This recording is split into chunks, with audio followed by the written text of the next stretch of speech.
ಸಿದ್ದು ಆಪ್ತರಿಗೆ ಸಚಿವ ಸ್ಥಾನ ಫಿಕ್ಸಾ? ಡಿಕೆಶಿಗೆ ಮತ್ತೊಂದು ಪೀಕಲಾಟ. Second list Zameer out. ರಾಜ್ಯ ರಾಜಕಾರಣದಲ್ಲಿ ಇದೀಗ ಸಚಿವ ಸಂಪುಟ ವಿಸ್ತರಣೆಯಂತೆ ದೊಡ್ಡ ಸದ್ದು ಮತ್ತು ಸುದ್ದಿ. ಈ ನಡುವೆ ಮಾಜಿ ಸಿಎಂ ಸಿದ್ದರಾಮಯ್ಯನವರು ತಮ್ಮ ಪರಮಾಪ್ತರಿಗೆ ಸಚಿವ ಸ್ಥಾನವನ್ನ ಕೊಡಿಸೋದು ಪಕ್ಕಾ ಅನ್ನೋ ಮಾತುಗಳಿವೆ. ಆದ್ರೆ ಯಾರು ಸಿದ್ದರಾಮಯ್ಯನವರ ಪರಮಾಪ್ತರು?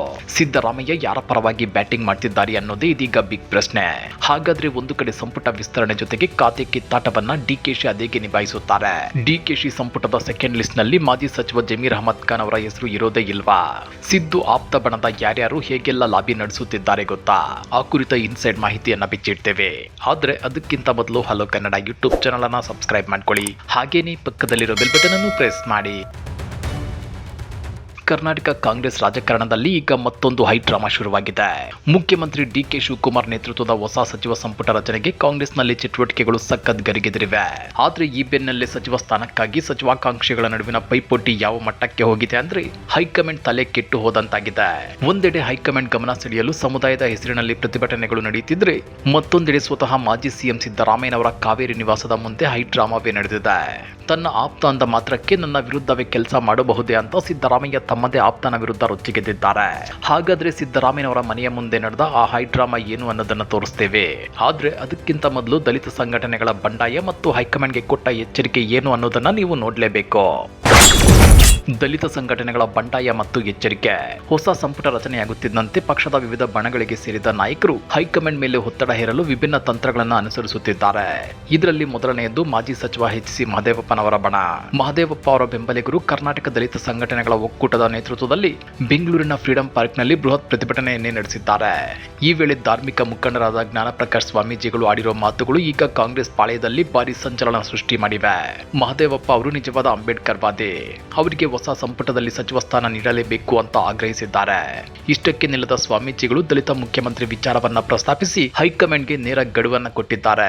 ಒಂದು ವೇಳೆ ದಲಿತ ಸಮುದಾಯವನ್ನ ಕಾಂಗ್ರೆಸ್ ಹೀಗೆಯೇ ನಿರ್ಲಕ್ಷಿಸುತ್ತಾ ಹೋದ್ರೆ ಮುಂಬರುವ 2028ರ ವಿಧಾನಸಭೆ ಚುನಾವಣೆಯಲ್ಲಿ ರಾಜ್ಯದ ಎಲ್ಲ 224 ಕ್ಷೇತ್ರಗಳಲ್ಲೂ ದಲಿತರು ಕಾಂಗ್ರೆಸ್ ಪಕ್ಷಕ್ಕೆ ತಕ್ಕ ಪಾಠ ಕಲಿಸಬೇಕಾಗುತ್ತೆ ಅಂತ ಬಹಿರಂಗವಾಗಿಯೇ ಎಚ್ಚರಿಕೆ ಕೊಟ್ಟಿದ್ದಾರೆ.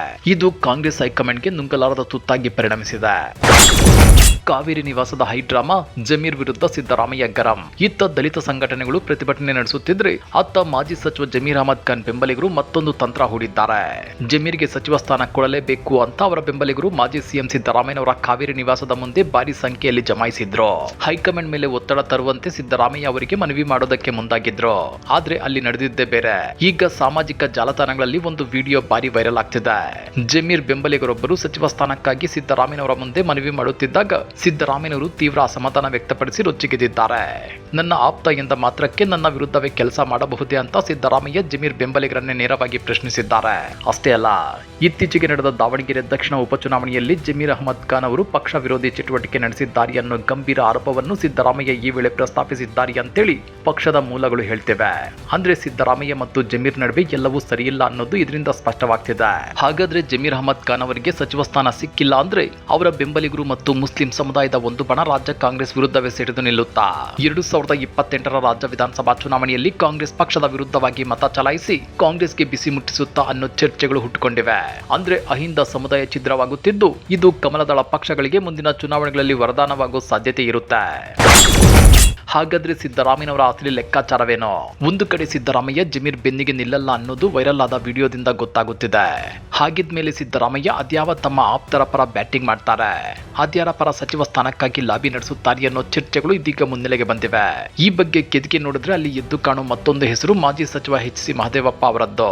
ಯಾಕಂದ್ರೆ ಎಚ್.ಸಿ. ಮಹದೇವಪ್ಪ ಸಿದ್ದರಾಮಯ್ಯನವರ ಆಪ್ತ ಬಣದಲ್ಲಿ ಗುರುತಿಸಿಕೊಂಡಿರುವಂತ ನಾಯಕ ಮತ್ತು ದಲಿತ ಸಮುದಾಯದ ಮುಂಚೂಣಿ ಲೀಡರ್. ಹೀಗಾಗಿ ಸಿದ್ದರಾಮಯ್ಯ ಎಚ್.ಸಿ. ಮಹದೇವಪ್ಪ ಅವರ ಪರ ಬ್ಯಾಟಿಂಗ್ ಮಾಡ್ತಾರೆ ಅನ್ನೋ ಮಾತುಗಳಿದ್ವು. ಆದ್ರೀಗ ಲೇಟೆಸ್ಟ್ ಅಪ್ಡೇಟ್ ಏನು ಅಂದ್ರೆ ಸಿದ್ದರಾಮಯ್ಯ ತಮ್ಮ ಆಪ್ತರಾದ ಎಚ್.ಸಿ. ಮಹದೇವಪ್ಪ ಅಥವಾ ಜಮೀರ್ ಅಹಮದ್ ಖಾನ್ ಪರವಾಗಿ ನಿಲ್ಲಲ್ವಂತೆ. ಕಾಂಗ್ರೆಸ್ ಮೂಲಗಳ ಪ್ರಕಾರ ಸಿದ್ದರಾಮಯ್ಯನವರು ಈ ಇಬ್ಬರ ಪರವಾಗಿ ಹೈಕಮಾಂಡ್ ಮುಂದೆ ಬಲವಾಗಿ ಲಾಬಿ ನಡೆಸುವ ಸಾಧ್ಯತೆ ತೀರಾ ಕಡಿಮೆ ಎನ್ನಲಾಗ್ತಿದೆ. ಇದರ ಬದಲಾಗಿ ಸಿದ್ದರಾಮಯ್ಯನವರು ತಮ್ಮ ಆರ್ಥಿಕ ಸಲಹೆಗಾರರಾಗಿದ್ದ ಬಸವರಾಜ ರಾಯರೆಡ್ಡಿ ಅಥವಾ ರಾಮದುರ್ಗದ ಶಾಸಕ ಅಶೋಕ್ ಎಂ ಪಟ್ಟಣ್ ಅವರಿಗೆ ಹೊಸ ಸಂಪುಟದಲ್ಲಿ ಅವಕಾಶ ಕಲ್ಪಿಸಲು ಒಳಗೊಳಗೆ ಪ್ರಯತ್ನ ನಡೆಸುತ್ತಿದ್ದಾರೆ ಎನ್ನಲಾಗ್ತಿದೆ. ಇನ್ನೊಂದೆಡೆ ಎಚ್.ಸಿ. ಮಹದೇವಪ್ಪ ಅವರ ಪುತ್ರ ಸುನಿಲ್ ಬೋಸ್ ಈಗಾಗಲೇ ಈಗಾಗಲೇ ಚಾಮರಾಜನಗರ ಲೋಕಸಭಾ ಕ್ಷೇತ್ರದಿಂದ ಸಂಸದರಾಗಿ ಆಯ್ಕೆಯಾಗಿದ್ದಾರೆ. ಒಂದೇ ಮನೆಗೆ 2 ಪ್ರಭಾವಿ ಅಧಿಕಾರ ನೀಡಲು ಸಾಧ್ಯವಿಲ್ಲ ಅನ್ನೋ ಕಾರಣಕ್ಕೆ ಎಚ್.ಸಿ. ಮಹದೇವಪ್ಪ ಅವರಿಗೆ ಸಚಿವ ಸ್ಥಾನ ನೀಡುವ ಬದಲು ಪಕ್ಷ ಸಂಘಟನೆಯನ್ನು ಬಲಪಡಿಸುವ ಕೆಲಸದಲ್ಲಿ ತೊಡಗಿಕೊಳ್ಳಿ ಅಂತೇಳಿ ಹೈಕಮಾಂಡ್ ಈಗಾಗಲೇ ಸೂಚನೆ ಕೊಟ್ಟಿದೆ ಎನ್ನಲಾಗ್ತಿದೆ. ಆಪ್ತರು ಸಿದ್ದು ಬೆನ್ನಿಗೆ ಯಾಕೆ ನಿಲ್ಲಲಿಲ್ಲ? ರಾಜಕಾರಣದಲ್ಲಿ ಅಧಿಕಾರವಿದ್ದಾಗ ಆಪ್ತರು, ಸಂಕಷ್ಟ ಬಂದಾಗ ಸದ್ದಿಲ್ಲದೆ ಜಾರುವವರು ಅನ್ನೋ ಮಾತು ಪದೇ ಪದೇ ಸಾಬೀತಾಗ್ತಾನೆ ಇರುತ್ತೆ. ಈಗ ಇದೇ ರೀತಿಯ ಒಂದು ಪ್ರಶ್ನೆ ಕರ್ನಾಟಕ ರಾಜಕಾರಣದ ಅತ್ಯಂತ ಪ್ರಭಾವಿ ನಾಯಕ ಮಾಜಿ ಮುಖ್ಯಮಂತ್ರಿ ಸಿದ್ದರಾಮಯ್ಯನವರ ಆಪ್ತ ವಲಯದ ಬಗ್ಗೆ ಕೇಳಿಬರುತ್ತಿದೆ. ಸಿದ್ದರಾಮಯ್ಯನವರು ರಾಜೀನಾಮೆ ಕೊಟ್ಟ ಮರುಕ್ಷಣ ನಾವು ನಮ್ಮ ಸ್ಥಾನಕ್ಕೆ ರಾಜೀನಾಮೆ ಕೊಡುತ್ತೇವೆ ಅಂತ ಅವರ ಒಬ್ಬನೇ ಒಬ್ಬ ಆಪ್ತ ಸಚಿವರಾಗಲಿ ಶಾಸಕರಾಗಲಿ ಯಾಕೆ ಹೇಳಲಿಲ್ಲ? ಈ ಮೌನವನ್ನು ಕಂಡು ಸ್ವತಃ ಸಿದ್ದರಾಮಯ್ಯನವರಿಗೆ ತಮ್ಮ ಆಪ್ತರ ಬಗ್ಗೆ ಏನನಿಸಿರಬೇಡ. ನಿಮ್ಗೆ ಗೊತ್ತಿರಲಿ, ರಾಜ್ಯ ರಾಜಕಾರಣದಲ್ಲಿ ಸಿದ್ದರಾಮಯ್ಯ ಅಂದ್ರೆ ಅದೊಂದು ಬೃಹತ್ ಶಕ್ತಿ.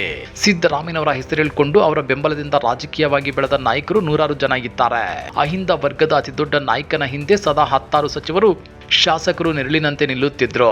ಆದ್ರೆ ಅದ್ಯಾವಾಗ ಸಿದ್ದರಾಮಯ್ಯನವರ ರಾಜೀನಾಮೆಯ ಚರ್ಚೆಗಳು ಅಥವಾ ರಾಜಕೀಯ ಸಂಕಷ್ಟದ ಪ್ರಶ್ನೆಗಳು ಎದುರಾಗುತ್ತವೆಯೋ ಆಗ ಅವರ ಪರವಾಗಿ ಹೈಕಮಾಂಡ್ ಮಟ್ಟದಲ್ಲಿ ಬಲವಾಗಿ ನಿಲ್ಲಬೇಕಾದ ಆಪ್ತರು ಸದ್ದಿಲ್ಲದ ಮೌನಕ್ಕೆ ಶರಣಾಗುತ್ತಾರೆ.